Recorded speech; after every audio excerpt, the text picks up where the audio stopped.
You're listening to TrawlCast. Welcome back to episode 12 of TrawlCast. I'm Seth McClellan. I'm Sean Matthews. And today we're going to be doing our Now Spinning segment where we talk about some of the music that we've recently been listening to. And we'll get right into it. Sean, what stuff have you been spinning lately? So I think this for you and I will both be on our Now Spinning list because it's a band you introduced me to. We were lucky enough to go down to Connecticut to play with these guys, and they just released their self-titled album, and it is mind-blowingly good. So and good. I've been listening to it for it's been out for what, a week and a half, 2 weeks now? Just about a week. So yeah, so it's been on. There's 3 albums I've been listening to, and this is one of the 3 albums that has been in permanent rotation. It's Diana Drive, their self-titled album. My God, what a such a killer album. I mean, I'm sure it's on your Now Spinning list, so that's kind of why I wanted to get it out first, because I feel like you and I are on the same wavelength. We are, man. With this band. Yeah, this has been on the top of my list, and I've been spinning this album. I probably have listened to it 15 or 20 times already. Yeah, same here, man. Same here. Diana Drive from Bristol, Connecticut. They are a local regional band. They're just getting started, but they are by no means new to the scene. Yeah, they're not rookies. They've done this once or twice. So yeah,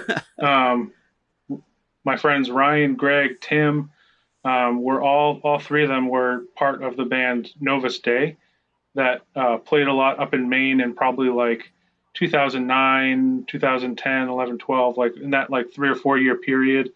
Loki brought them up to Maine a lot to play, and they were playing some stuff on their own. Plus, they were just playing all over New England. They had a couple albums with that band, and that band got to a pretty decent regional level. They even actually, their last album that they put out with that band, Novus Day, they did it with Clint Lowry of Seven Dust. So they got to that point where they were working with Clint as a producer, and so their stuff was sounding fantastic back then. And all of us, back then were just huge fans of these guys. And then, the band unfortunately, broke up, and some years went by. And last year, probably like middle of last year, Ryan reached out to me and he's like, "Hey man, got a new band, Diana Drive. We're ramping up.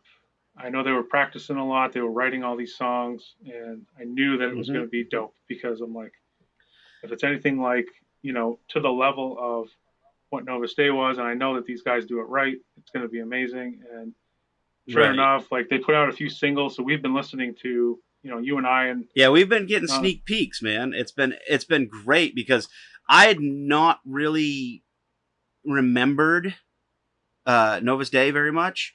I know I've heard the name. I know I've probably seen them perform, but for some reason it just didn't, in my head it wasn't clicking. And then you're like, yeah, these, you explained the same thing to me when we were going down to play the show. And just watching them perform and the technical nature that they all play, and they actually have on stage personas, and they just are musically amazing people, and they're actually really super cool guys. We got to hang out and talk with them after the show, but actually they gave us Magic the Gathering cards that they had produced for themselves, which I'm a geek, so I was excited about.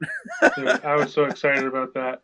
I used to actually play Magic the Gathering for several years, so when they were like, yeah, we had Magic cards made up, I was like, this is amazing. Boom. I know that they also play, so yeah, it's one of those things. Everyone in the world has played Magic the Gathering. They just won't admit it. So it's true. There's a lot of closet Magic the Gathering fans. I definitely played. I played from probably Mirage through the Urza Saga, and then I'm getting geeky now. And then maybe came back a few years later, and maybe Nemesis or something like that. So it's been years and years since I've played, but I love that game. Well, and I can't see, and I have terrible memory when it comes to the actual decks and like the seasons that they had. But I'll tell you a little secret. I still play Magic the Gathering. I have probably close to 800 cards. So nice. Okay, if we're being I'll honest, say it. I'm I've still got a geek. like 4 or 5 decks, so I still have some. Hey, man, we're gonna have to play then. It's on. We're gonna have to play.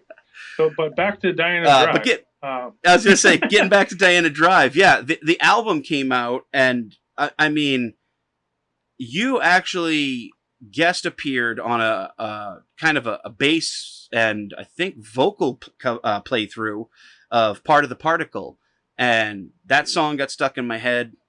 You know, it's a great song. I love Vinny's like timbre and his timing on his vocals. Like it's so good. Forget what you think you know, what you think it could be. I am part of a particle, part of a particle.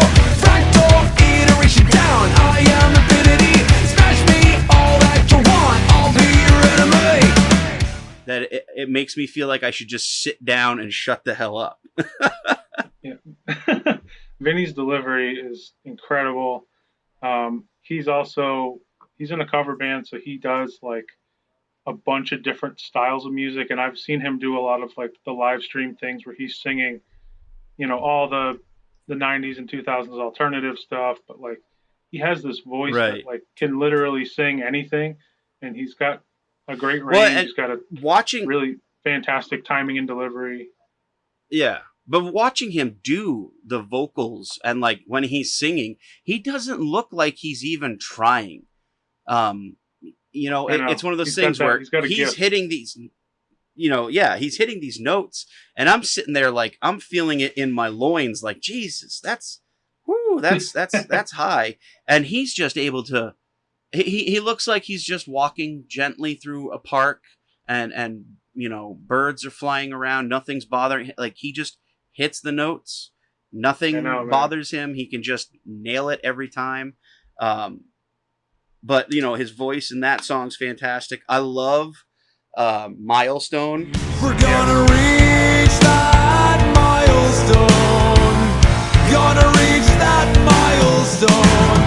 As the crow flies, hold back, bearing true. Gonna reach that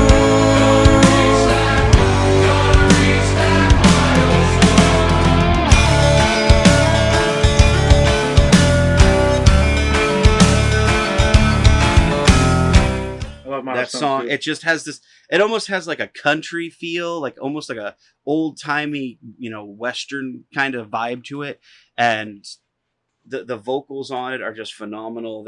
I mean, they have multi-layers of vocals, you know, like lows and mids and highs kind of all compressed together to make this really cool, almost choir-esque effect of multiple people singing at the same time. But all in all, I mean, this whole album, ladies and gentlemen, if you don't go out and look up Diana Drive and get this album, you know, Spotify, Bandcamp, whatever you can find it, get it, because you won't be disappointed. The musicianship is top notch. It's super technical. The drumming, the bass, the guitars, they all have their own sound and their own tone, and they're all perfectly in unison together.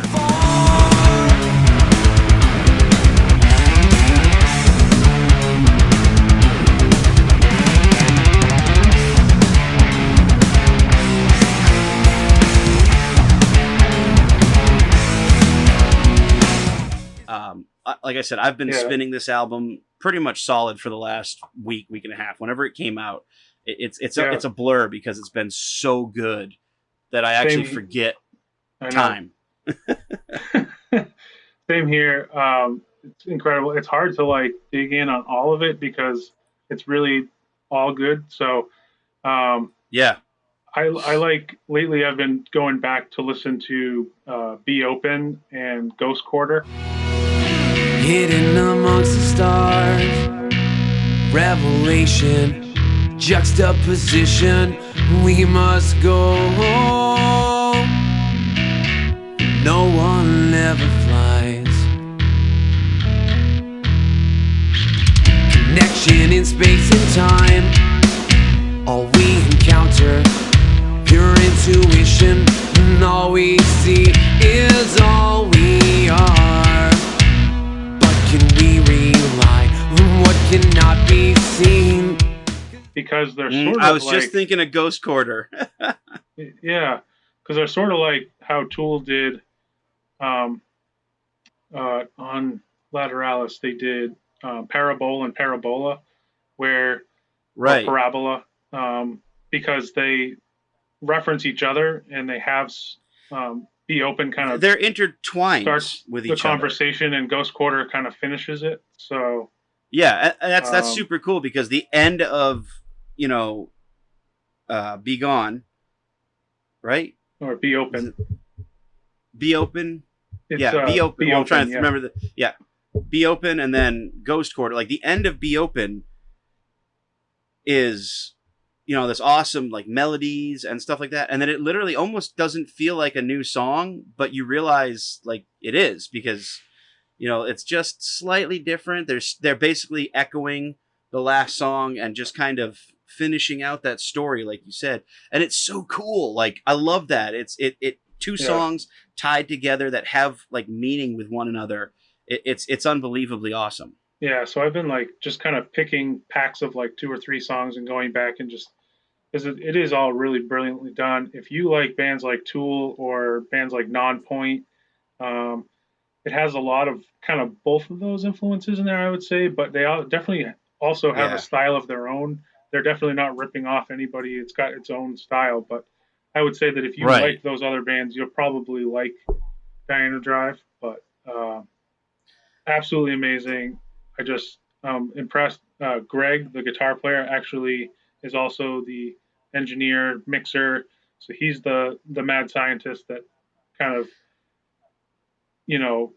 took on the whole project and I'll be honest, listening to the mixing and the mastering of it's top notch, man. Like I would be very hard pressed to find anyone who could do it as good as him, who's not Seriously. like a multi-$1,000 a minute kind of guy, Yeah, he's got a gift, and he did a couple of the older Novus Day records, and even then, this was probably 10 years ago, I was pretty blown away with the production he was getting, and I know that now, with that many more years of experience and everything, it just the mix just screams off the recording. It sounds fantastic. You can hear every nuance. You can hear so good. You can hear a lot of stuff, and it's clean, it's clear, it's beautiful, like absolutely.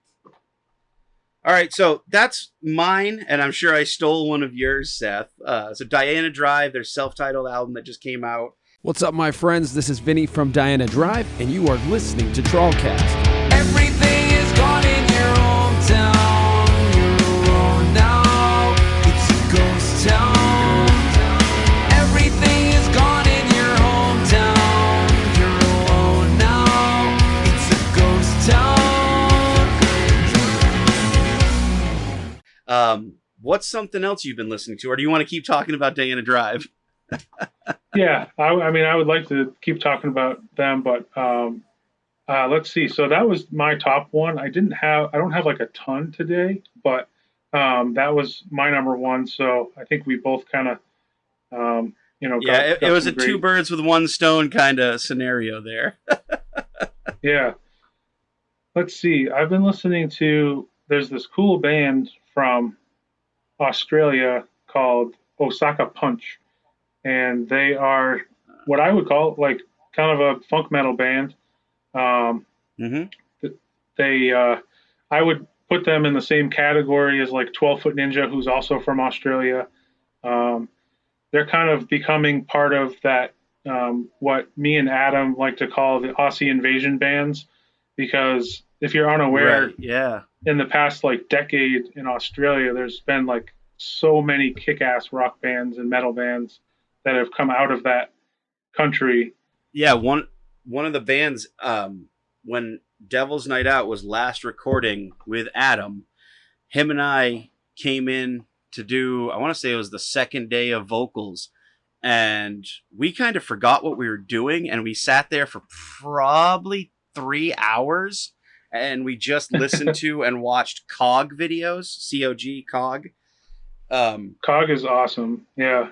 I mean, we literally sat there for like, I want to say it was like 3.5 hours, and that's all we did. And he goes, "Oh shit, we're supposed to be recording vocals today." And I went, "Oh fuck, dude, I've been sitting here enjoying my time. Like, we've been jamming out to this amazing Australian band, and like, I'd never heard of them until Adam, because actually Adam did mention that you and him were kind of like finding all these weird Australian bands that no one's heard of, and then like, you know, sharing them with the world, trying to get them to be known better because there's such an amazing set of bands." Seriously. And 12 Foot Ninja, he definitely introduced me to. COG was another one. Yeah. Carnival is incredible. Mammal is another killer band. Mammal. Oh my God. So good. So good. And Dead Letter Circus. Yep. All of these bands, like Adam and I have been pretty much listening to for like a decade, and they'll pop up, they'll have a couple albums, 2 or 3 years will go by, and then, you know, they might go back in, you know, into writing mode for a little bit and not do anything for a little bit. But all these bands have been kind of around for at least a decade and just killing it. And not many people in the States know about them. Adam and I saw Carnival at Harper's Ferry before it closed for like $12 when they did a tour in the States. We saw 12 Foot Ninja at the Palladium in Worcester for like $25. We actually got to meet Stivik, which was super cool. We were waiting in line before 12 Foot Ninja, and Stivik came out because we had contacted him on Facebook because one of our friends didn't have a ticket, and we were like, what are we going to do? The show is sold out. Stivik actually came out, put his backstage pass on our buddy, and then walked him in. So that was super cool. Oh, dude, that's so badass. Like, that shows a good, true, like, positive human being and musician. You know, like, that's awesome. Yeah. I'm so happy to hear that. So Osaka Punch is a new one. I mean, they're not that new, but I think they're finally breaking out of that scene, and they're kind of a funk metal band. They had like 2 singles in 2019, Drones and Hall of Shame, but they had a couple years ago, they had this album called Death Monster Super Squad, and it's friggin' awesome. Like, it's front to back, really killer. They kind of have they have a fun sense of humor. So like, the songs aren't super serious, but they go from like funky to heavy to, you know, just all these kind of crazy. They do have horns in some songs. They've got keys in some songs, but it's like similar to 12 Foot Ninja, but in a different way. So definitely go check out Osaka Punch. Hey, how's it going, everybody? This is Shell from the band Stillborn Condition, and you are listening to the TrawlCast.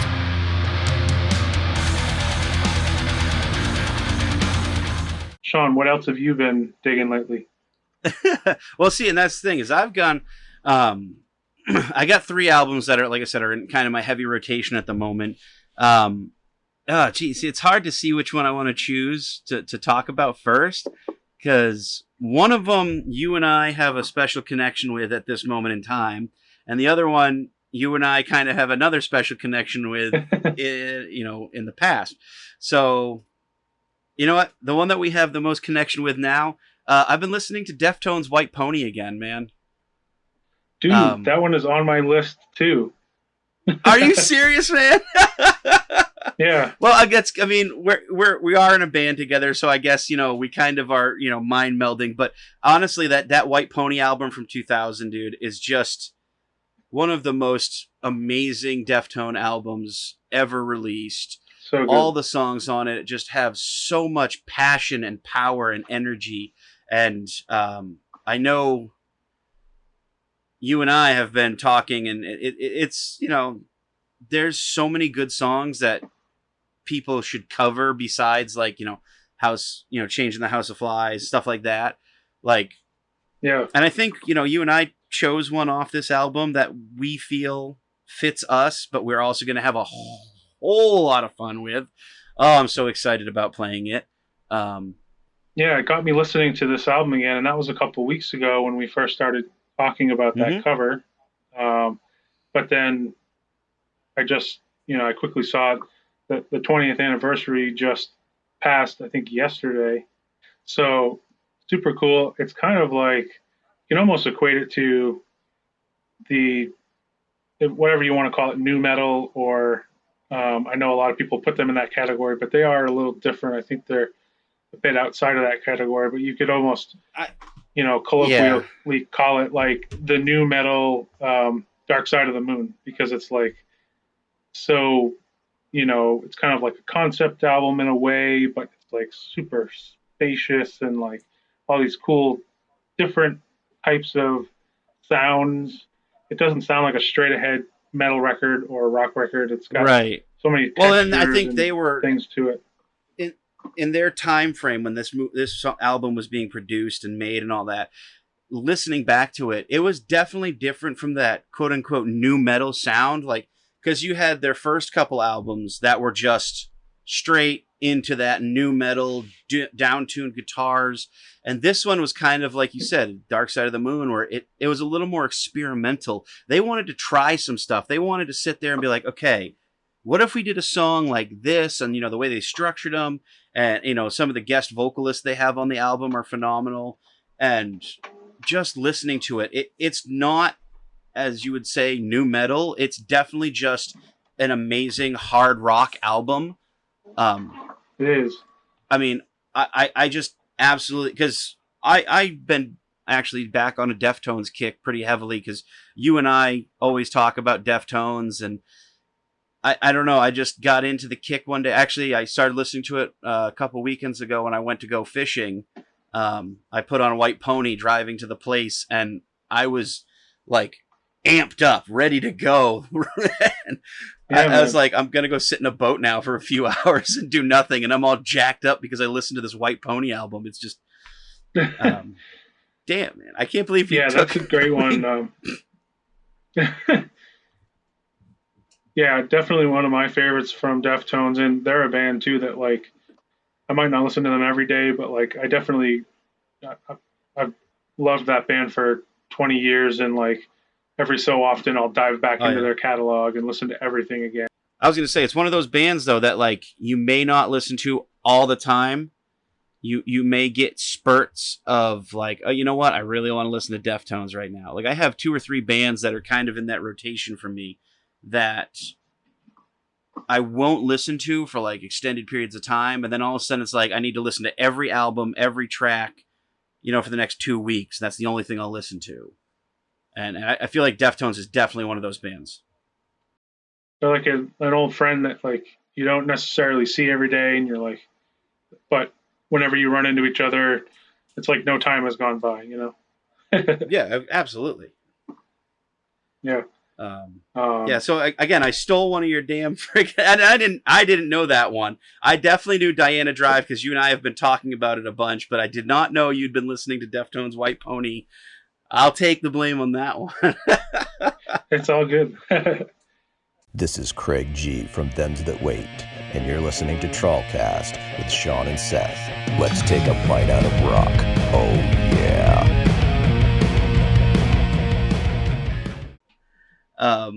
Do you have another one you've been listening to on rotation, or does that like?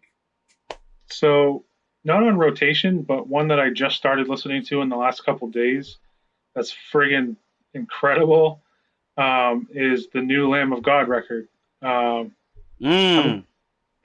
It just came out on Friday, and the production on this album is absolutely bananas. The drums, just everything is just absolutely killer. They're a little bit like, they're probably a little heavier than anything I normally listen to, but I'm in awe of their stuff because it just always sounds so damn good.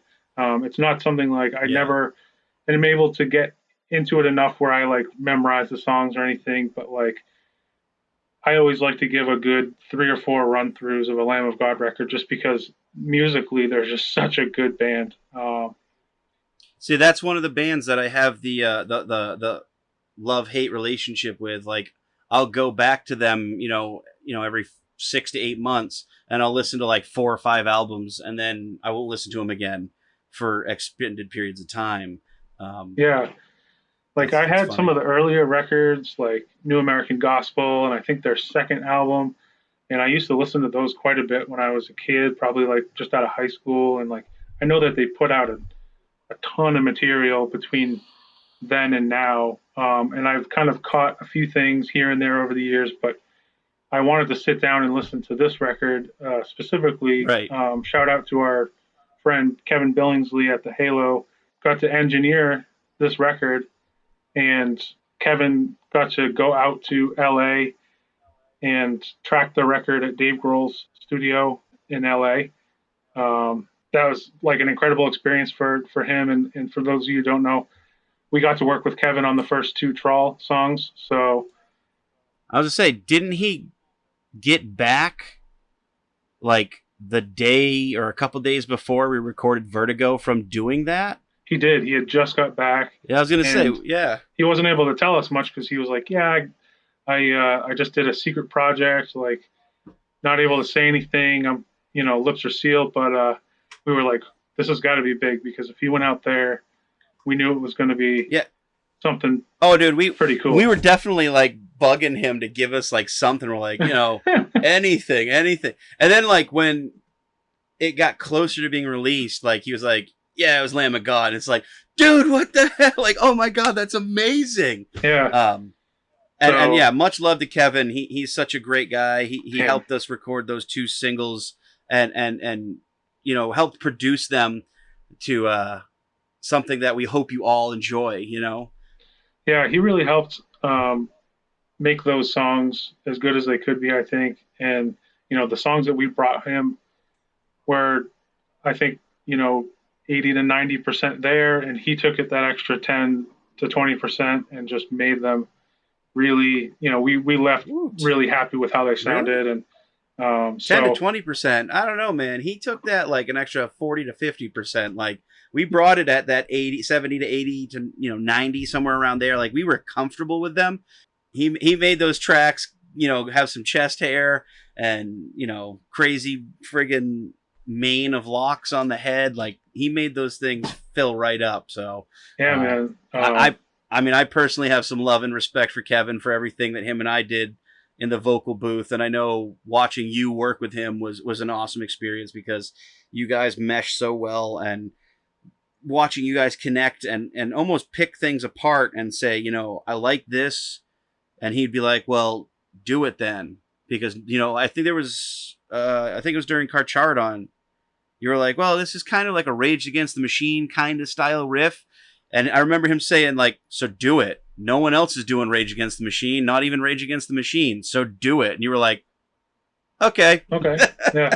So I'm one of those guys that, like, when I'm tracking bass, I've got 2 or 3 ways that have been in my head on how I could approach it. And I'll get in my own head about, like, I could do it like this, or I could do it like this. And so a lot of times it's great to, like, bounce it off of, somebody like him, because he's going to be like, fuck yeah, do that. Or, nah, it didn't really blow the wind up my skirt. Or, like, right. It's good to bounce those he ideas won't pull off his of him. punches. Yeah. I mean, he's very straightforward. He's not afraid to tell you, that one did not, put the zest in my salad. Like, it just did not. So yeah, well, and that's what I think a good producer can do in a constructive way. Like, he at no point do you feel like he's attacking you personally. It's just about creating the best song that you can. And if you throw out an idea and it's great, then hell yeah, let's use it. If it's not, no, that didn't work. Let's move on. Right. So yeah, definitely, absolutely. So yeah. The new Lamb of God record, absolutely incredible. Just like, for me, like, when I listen to a record, it's funny because I'm a bass player, but I almost listen to the drums first. And that record on drums is like absolutely bananas. It's so good. So you have to hear it. Hey, what's up? This is John from Alliance. You're listening to Seth and Sean on TrawlCast.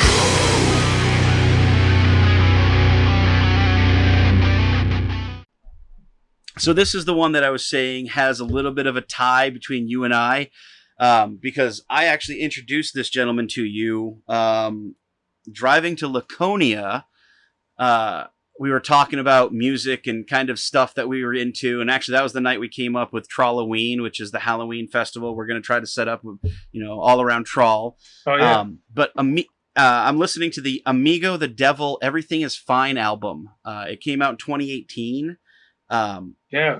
Now, if you don't know Amigo the Devil, he's essentially like old-timey folk music or bluegrass. I don't really know how to describe it. He's kind of got that "Oh Brother, Where Art Thou" kind of styling of music, but his topics and his songs are not necessarily for the faint of heart. It's very dark. Yeah. Yeah, it's almost like a horror themed folk music. There's a song, I found it a couple years ago, actually.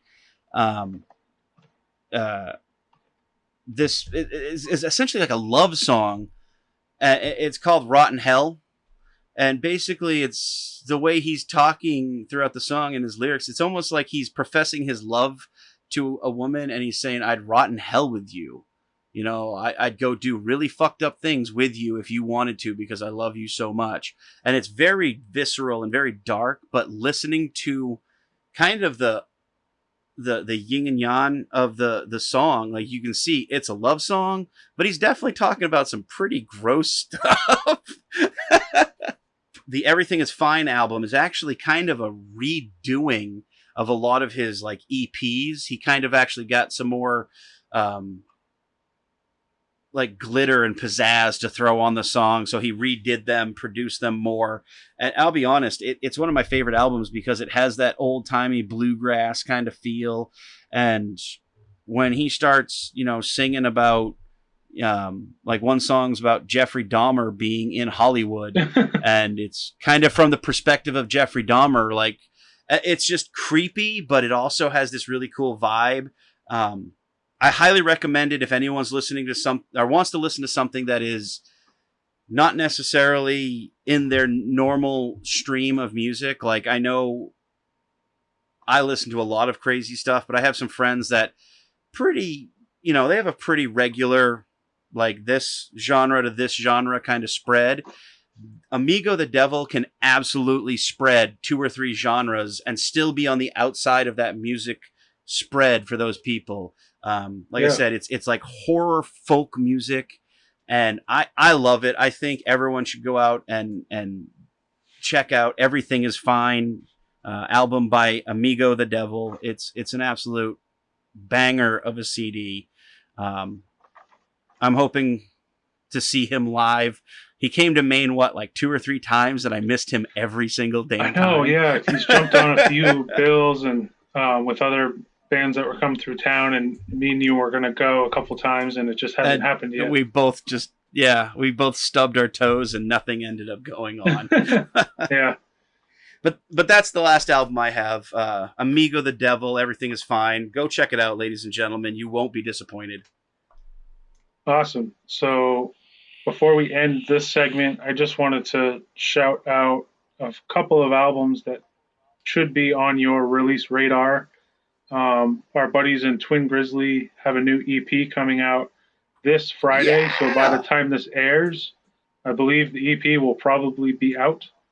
And it's called Together. I think it has 6 songs at least. And they just did a cool album stream this past week with they just were hanging out in their backyard, was telling stories and doing some Q&A, and they premiered the songs instead of doing a CD release party because they weren't able, to do that before all this started.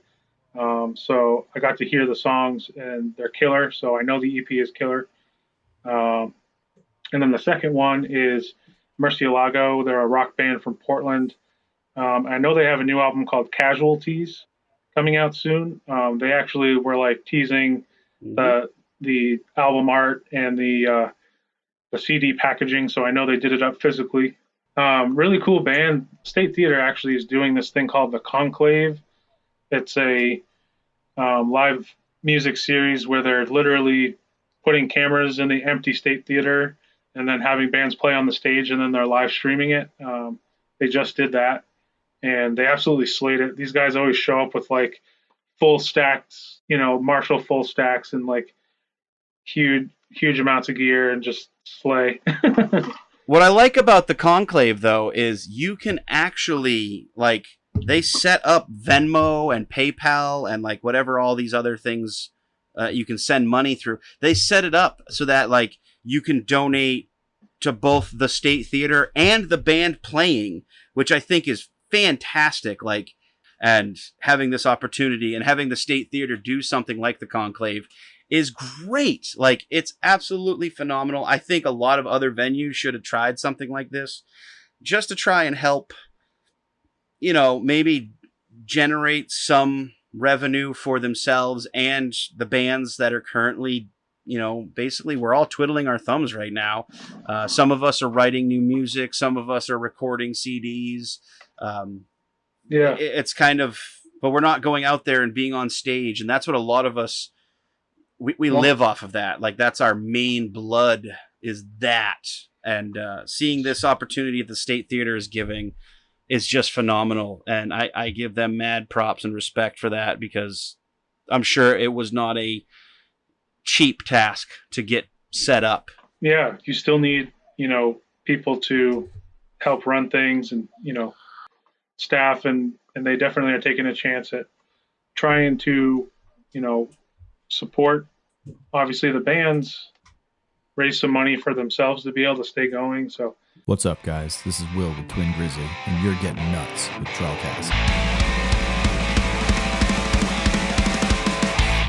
this actually ties really nicely into, I was going to say, our next topic, which was a question I came up with because I've just been thinking about all these different things that are coming out of the situation we're in with COVID-19 and the future of the future of music and the future of entertainment. What does that look like as we, continue to progress forward through this, explore the new normal and like what we can do. Yeah. Cause like live streaming is obviously really important.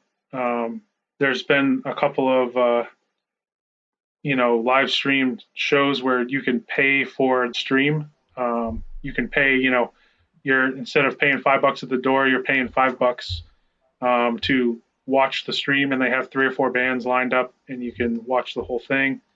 I love seeing that.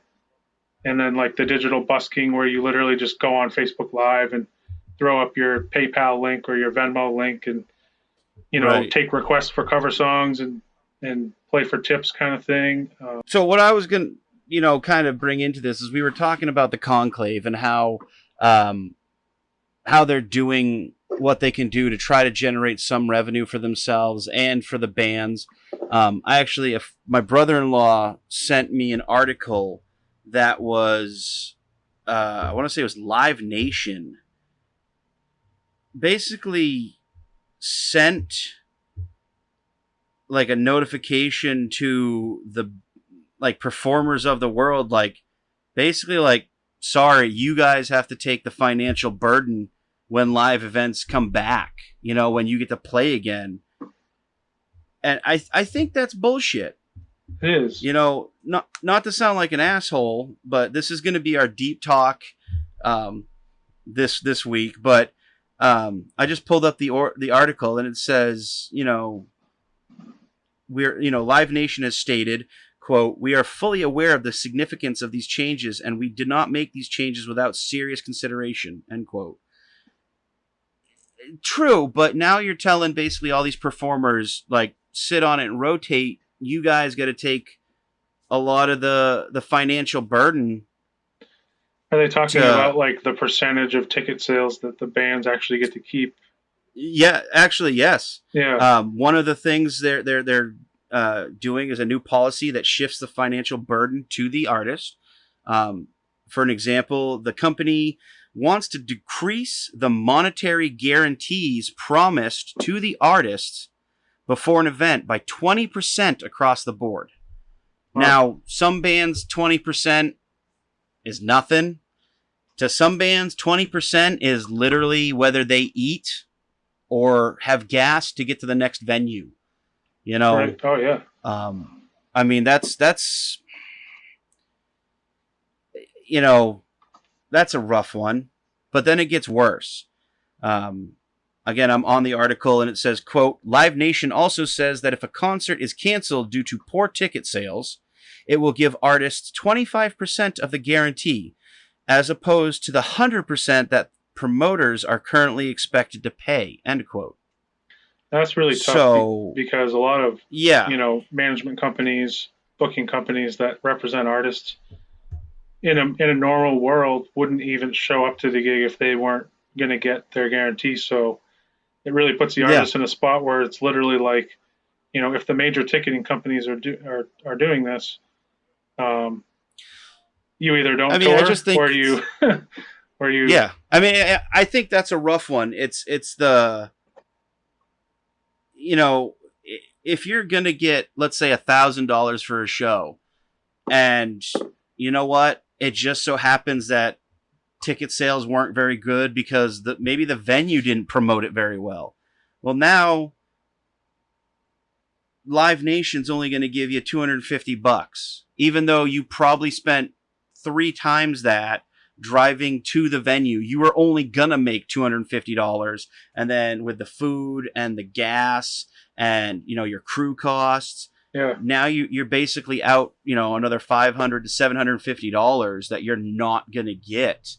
I just think that's rough, especially for bands that are, at this point in time, like there are some bands that right when the world caught on fire, they were set to take, a tour. Like they were set to put the world on fire because they were up and coming and they were getting the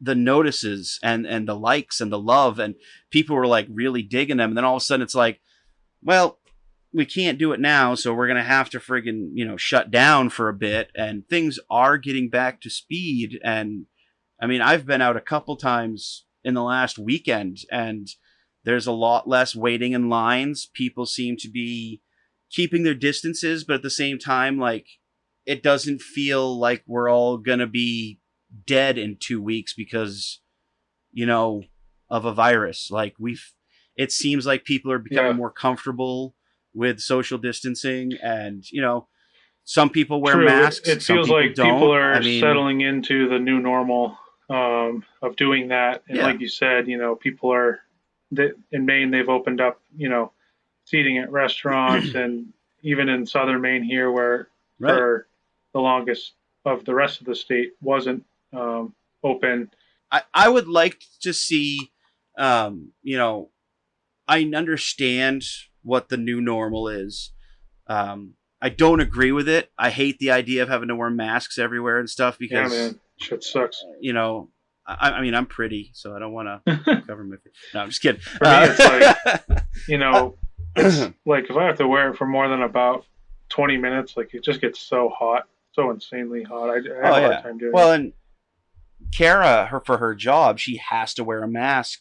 And this past Friday, it was well into the 90s. It was exceptionally humid.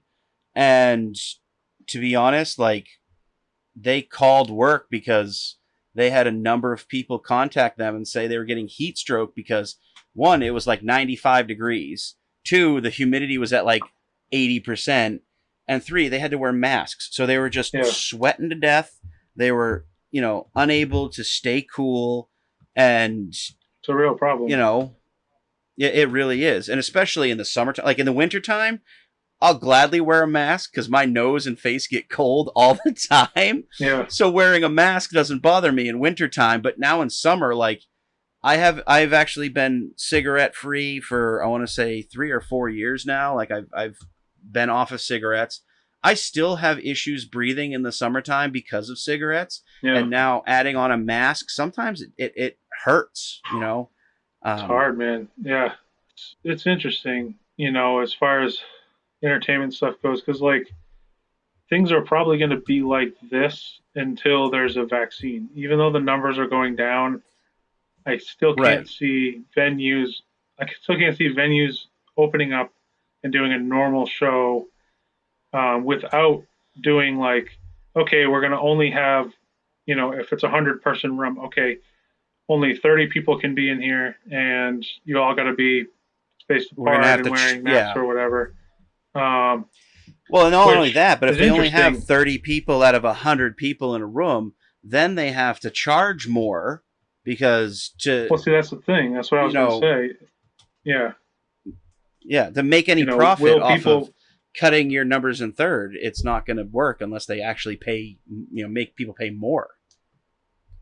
So here's a question for fans out there: are you willing to pay double for that same show so that you can go out in person and see the band you want to see? Because I kind of see that what's going to happen is obviously if a bar that normally has 100 people a night and they're selling drinks all night and they're making their money and the bands are making money and everything's good, can now only have 20, 30 people. They're going to have to charge, normally if it would be a $5 door, it would be a $25 door or something. I think, I mean, as a fan, it would depend on the scenario. It sounds terrible, but like if it was gonna be worth my while to go out and actually pay the $25, I would think about it. Yeah. I mean, and I'm actually one of those people right now that I'm not afraid to go out. If I have to wear a mask, I will gladly, comply with that request. I don't often because 9 times out of 10, like when I go to work, I'm in a warehouse and I don't get close enough to anyone to really matter. So I don't wear a mask in there. If I have to go into like Hannaford and they ask me to wear a mask, I will. I'm not opposed to it. I always carry around something to cover my face, like a bandana or whatever. But I feel like it has to be made worth their while, Absolutely. If there's they go, 3 or 4 they go to a show and it's only Yeah. 3 bands and they got to pay $30 to see 3 bands, like, I don't know, man. That's rough. If it was like 5 bands and they had to pay $30, I think it would be a little easier to swallow, because then mathematically you could explain to them, well, like, listen, normally this is a $10 show and we can get, let's say $1,000, and then we can split that between the 5 bands. The bands make a little bit of money. The venue makes a little bit of money. Now we're not allowed to get that many people in here. $1,000 at, $10 is 100 people. So that's $1,000. That's easy. Yeah. Being only able to do, 30 people at $30, I mean, you're close to making $90 or $900.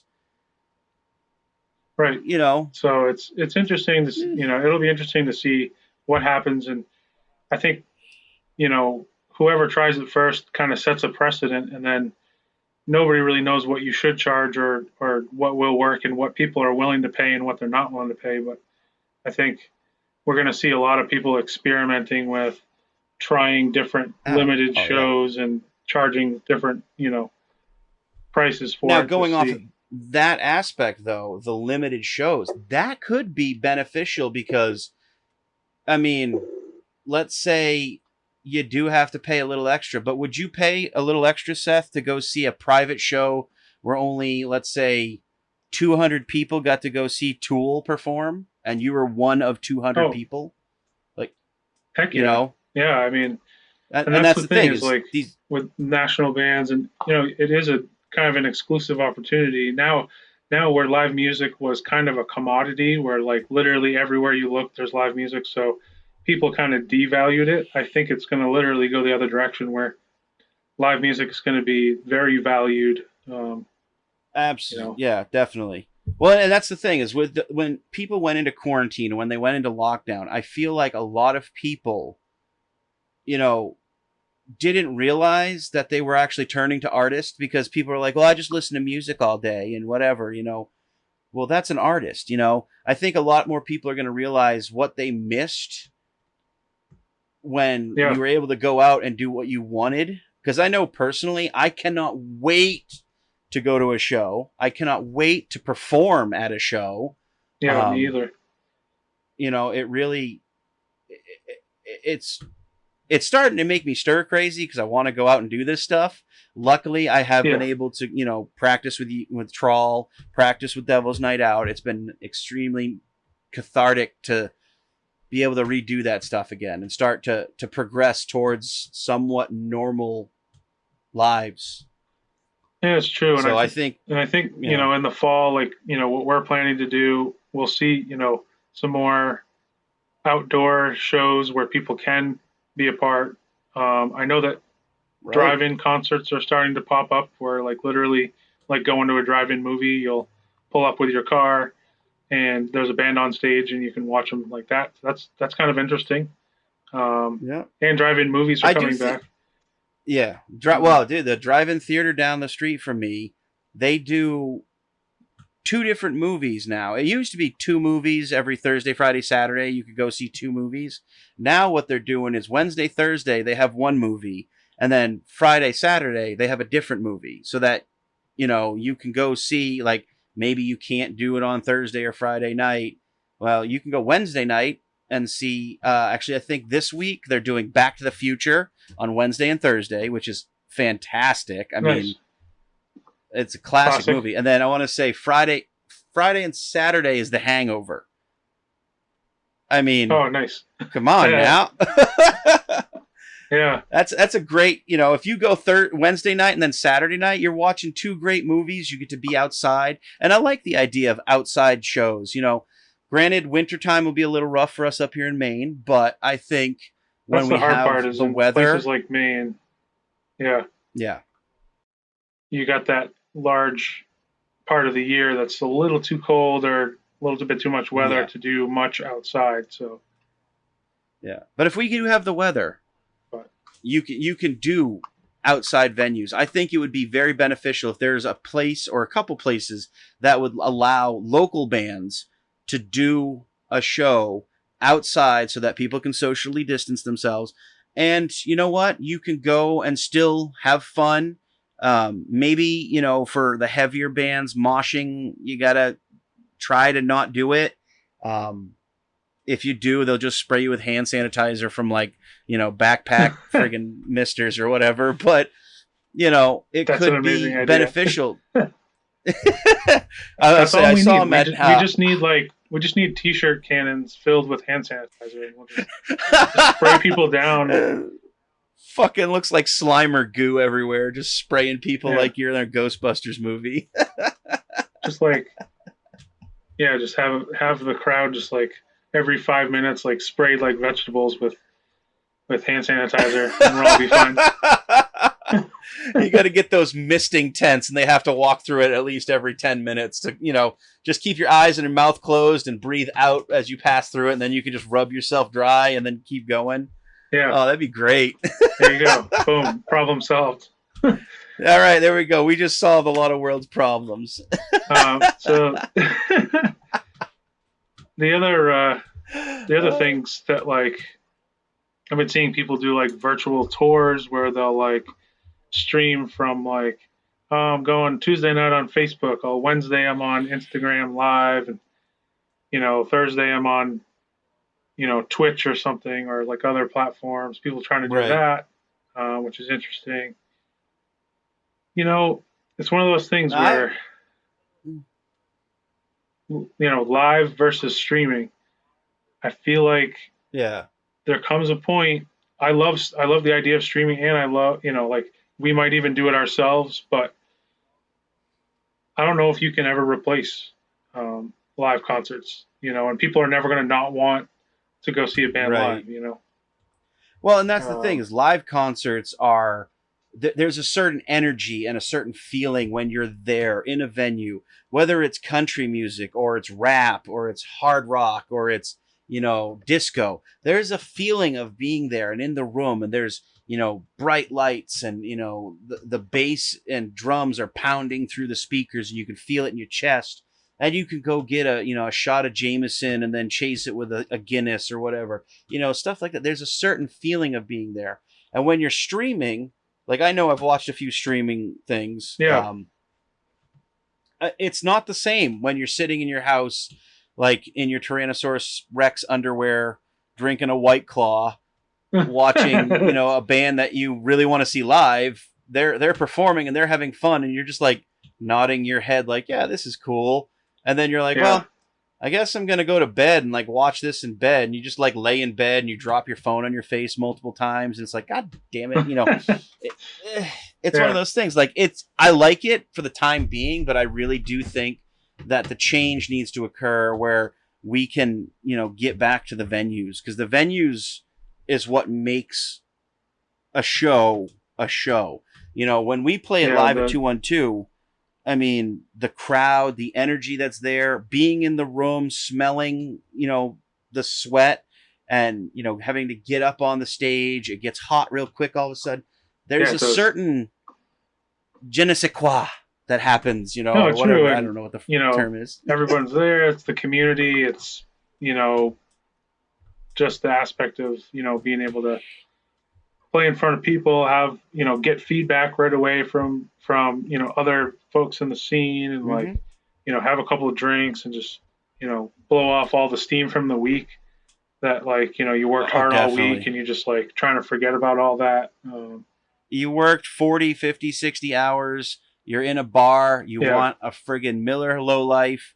You want to be able to sit back and not think for a couple hours. That's what a show does. That a show allows you to reset the brain waves and to reset maybe, you had a rough week and you're really depressed and you're having, some bad thoughts. Like, maybe a show is what you need to help reset your brain and realize, what?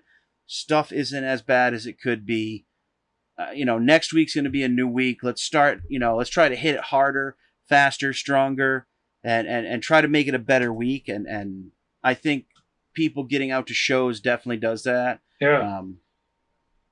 I know it helps me personally. I struggle with a lot of demons, and playing shows and going to shows absolutely 1000% helped me. Me too, man. It definitely helped, like having like you guys and Trawl and my other band, Devil's Night Out. The two bands for me helps me release a lot of pent up aggression and, maybe some depression that is festering inside of me. And I mean, for the last few months, we haven't been able to do that. Now getting back to it, like, I have never felt better about a lot of stuff in my life now. Yeah, man. It's crazy how many other things that in your life that you think are, problems, until you're like, I feel fulfilled again. I was able to play, music. I was able to practice. Yeah, dude. Dude, we've had 2 great practices now. And I mean, honestly, I'm having the time of my life at this moment, and no one else has seen it. That's the worst part. That's the part that kills me, is I want people to see it, but I'm like, you know what? Screw them. Like, no offense, anyone. Like, this is so, like, enriching for us as a band to come back together and feel the energy between the 4 of us, and already start, playing our songs again. We've already started writing new songs. You and I have already started bouncing ideas of lyrics and stuff back and forth, which is great.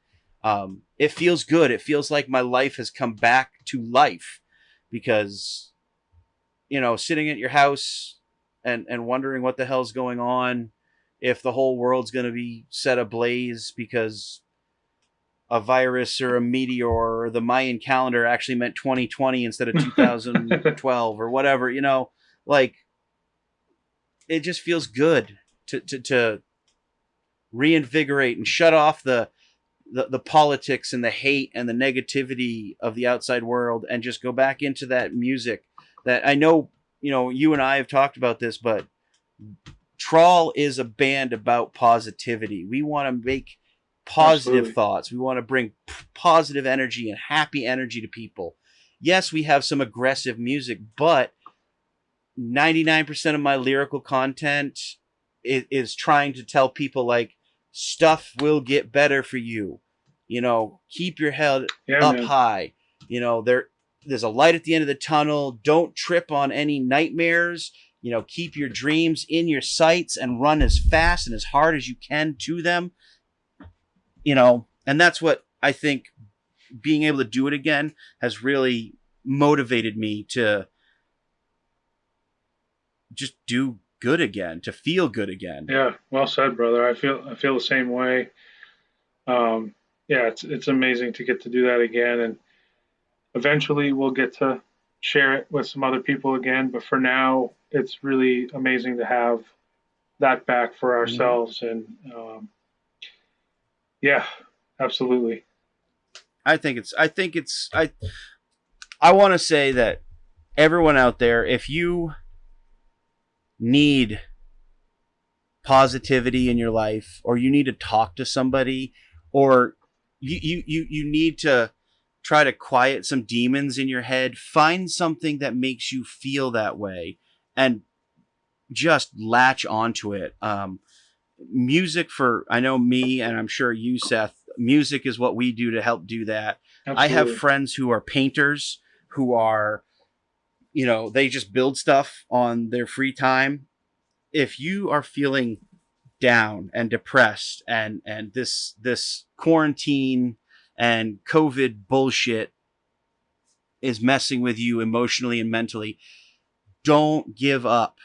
We're all in this together. It sucks. I know I see all these commercials and we're in this together and we're tired of hearing it. But if you're feeling down and you're feeling out, just know that there is a tunnel we're in. Maybe we're in the darkest, deepest part of that tunnel, but there is an end to this tunnel and there is a light there. If you can stick with it and fight as hard as you can make it through and come out on the other side stronger and maybe not happier, but that'll take some time, and you need to find what can make you happy.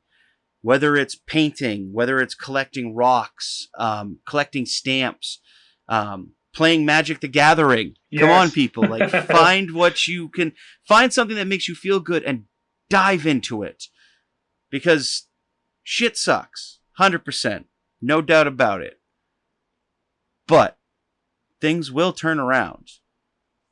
And they will get better. So this is Matt Heath. I hope you enjoyed this episode of the TrawlCast. You can catch my boys Seth and Sean on a regular weekly basis when they can put these up. And don't forget, once this whole plague is over and we're all back out playing shows and doing things and not taking things for granted, just remember to support local and just be excellent to each other. Well, it got a little deep there, but I'll say I love everyone out there, and I appreciate everyone listening to TrawlCast. We do need your help, though, ladies and gentlemen. We do need you to hit that subscribe button. We need you to share us with your friends. We're trying our best. I know we took another week off, but we're kind of trying to find the rhythm again to do this and do all of our other stuff at the same time. Work is picking up for, I'm sure, you, Seth. I know it is for me. Yeah. We need your help. You guys got to share us. Send us your questions. If you got a question that you want us to answer, or you want to hear our thoughts on something, please send us an email at trawlband@gmail.com, or hit up our Facebook page, our Twitter account, our Instagram account. It's all at TrawlBand. Hit us up. Ask us a question. We'd love to hear from you people. Don't be afraid. If you don't want us to say your name on the air, we won't. Scout's honor, we will not. But we do need your help with that. Please share us everywhere you can. Facebook, Instagram, Twitter. If you've got a friend who drives a truck all day and they need something to listen to, tell them, hey, check out these guys. They're kind of funny. They make okay music, but we're doing our best here. We really appreciate everybody's love and support and feedback that we have gotten so far. We do need more. We're trying to work on setting up shows further in advance so that we're not kind of day of kind of scrambling for the last thing. So if you do have questions for us, please send them to us. And also, if we shout out any bands or, maybe a certain product that we're, using and talking a lot about, please, just tell them you heard about them through us. We aren't sponsored by anyone at this point except for Anchor.fm. Thank you so much, Anchor.fm.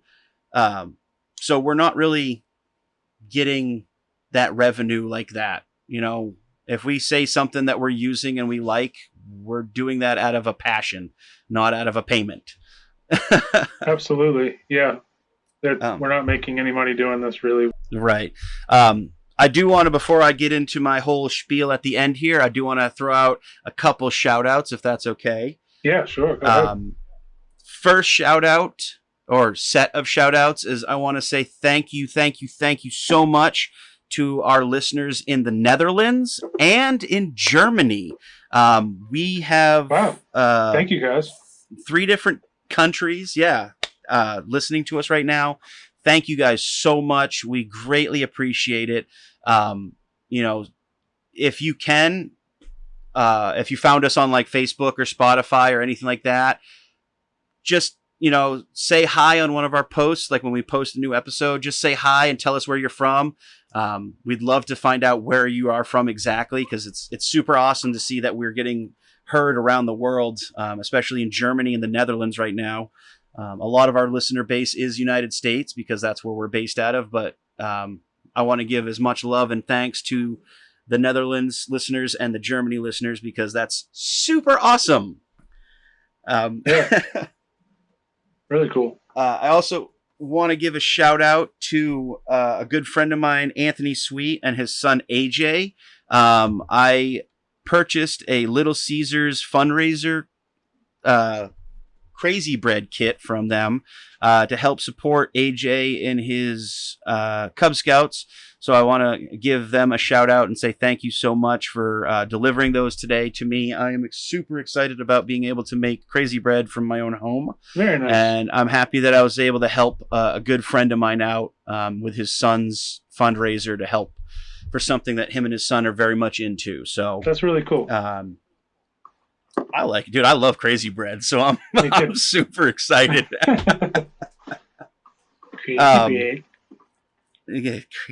Pizza. We're not sponsored by them, just so you know.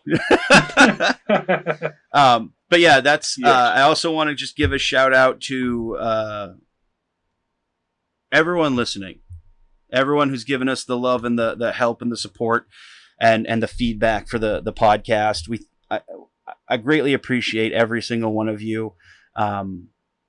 Means the world to us that you guys are able to listen, and we see the numbers, and we greatly appreciate every single one of you who takes the time to listen to an episode.